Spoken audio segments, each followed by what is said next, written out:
Dua unit rumah di Desa Huta Ginjang, Kecamatan Barus Utara, Tapanuli Tengah, pada ruas jalan lintas Barus Pakat, rusak parah diterjang tanah longsor disertai bebatuan dan batang pepohonan.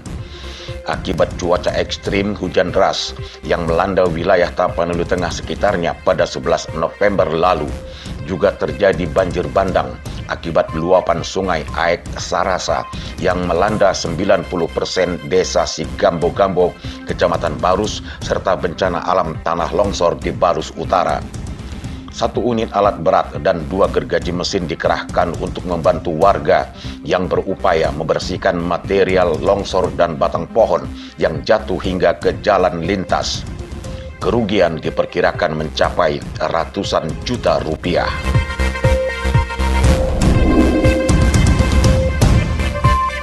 Gereja Katolik Santo Teresia Lisieux Katedral Sibolga melaksanakan misa Minggu 13 November yang berjalan lancar dan khidmat. Pastor Alfonsius Ampu yang bertindak sebagai pimpinan misa dan pembawa renungan firman menyampaikan khotbah dengan topik "Waspadalah, jangan kamu disesatkan". Pastor menjelaskan bahwa untuk menghadapi krisis yang sedang terjadi, umat Tuhan haruslah rendah hati, berpasrah secara aktif, dan menaruh harapan kepada Tuhan.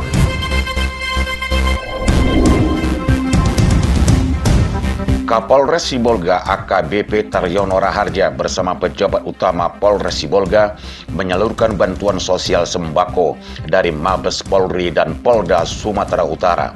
Penyaluran bantuan sosial dilakukan serentak di 4 kecamatan sekota Sibolga 14 November. Kapolres Sibolga Taryono Raharja saat menyerahkan paket sembako di Kecamatan Sibolga Kota menjelaskan sebanyak 300 paket sembako dibagikan secara merata untuk masyarakat ekonomi menengah ke bawah. Paket sembako yang diberikan berupa beras, minyak goreng, gula dan teh, ikan asin, serta mie instan.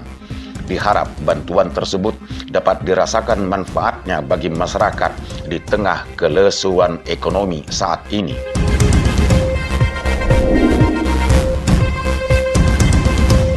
Warga negara asing asal Malaysia diamankan petugas imigrasi Sibolga karena memiliki dokumen tempat tinggal palsu.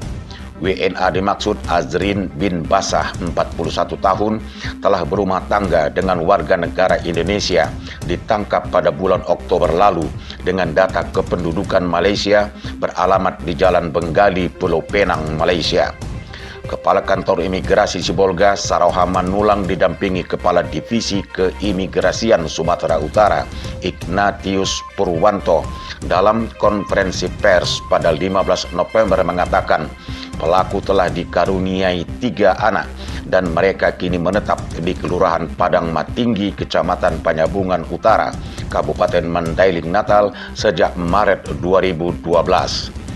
Dijelaskan setiap orang asing yang dengan sengaja menyalahgunakan atau melakukan kegiatan yang tidak sesuai dengan maksud dan tujuan pemberian izin tempat tinggal kepadanya dapat dipidana paling lama 5 tahun penjara. Kapolres Sibolga AKBP Taryono Raharja memberikan bantuan bahan bangunan berupa seng untuk atap pembangunan Taman Kanak-Kanak dan PAUD Pancasila di Kelurahan Aek Parombunan, Kecamatan Sibolga Selatan. Bantuan tersebut diterima Jamil Jeptumori, penggagas bangunan TK dan PAUD Pancasila pada 16 November.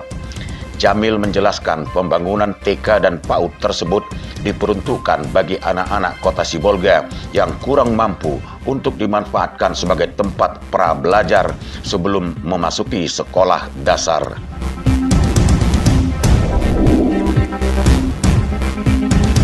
Ikatan Persaudaraan Haji Indonesia (IPHI) Kota Sibolga menggelar musyawarah daerah Musda ke-7 untuk memilih pengurus baru periode 2022-2027 dengan mengusung tema menebarkan kebajikan menuju umat Islam berkemajuan.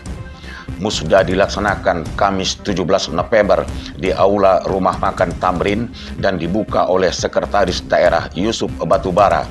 Dalam sambutan Wali Kota Sibolga yang dibacakan Sekda, disampaikan bahwa IPHI adalah salah satu organisasi bernuansa Islami dan berperan dalam membangun umat dan melahirkan insan Islam yang produktif, kreatif, dan inovatif.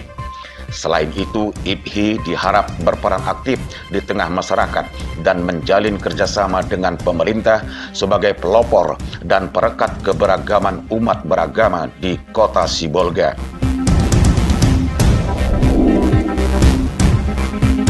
Satu unit rumah di Jalan Walet Blok C, Kelurahan Aik Parombunan, Sibolga, rusak parah akibat diterjang tanah longsor. Peristiwa terjadi Kamis 17 November akibat cuaca ekstrim hujan deras yang melanda Kota Sibolga pekan lalu, mengakibatkan tanah longsor dari atas bukit dan menghantam tembok rumah warga. Trivo Lase, pemilik rumah, menjelaskan kronologi kejadian tidak ada tanda-tanda sebelumnya. Sekitar pukul 8 pagi saat mereka sedang di rumah, tiba-tiba longsor berupa tanah dan batu menghantam dinding hingga memasuki rumah. Tidak ada korban jiwa, namun terlihat di lokasi warga setempat dan BPBD Kota Sibolga berupaya untuk mengevakuasi tanah longsor dengan peralatan seadanya karena akses jalan yang tidak memungkinkan.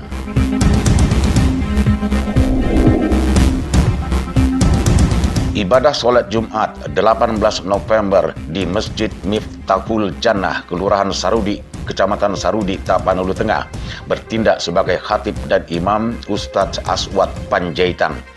Dalam khutbahnya, Aswad menyampaikan judul Kiat Menjaga Lidah.